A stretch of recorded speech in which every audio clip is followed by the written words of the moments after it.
Hello everyone, কেমন আছো সবাই?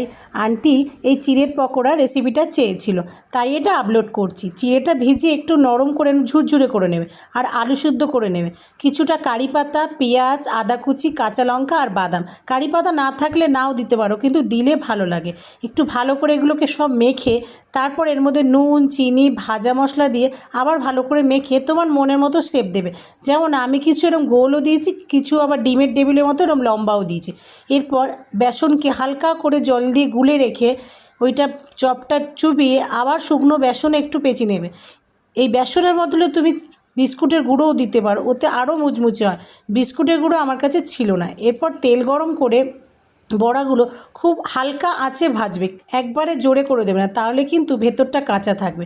এরপর লাল লাল হলে নামিয়ে সসের সাথে পরিবেশন করো। কথা দিচ্ছি নিরাশ হবে না, আর বানিয়ে আমাকে বলো কেমন হয়েছে।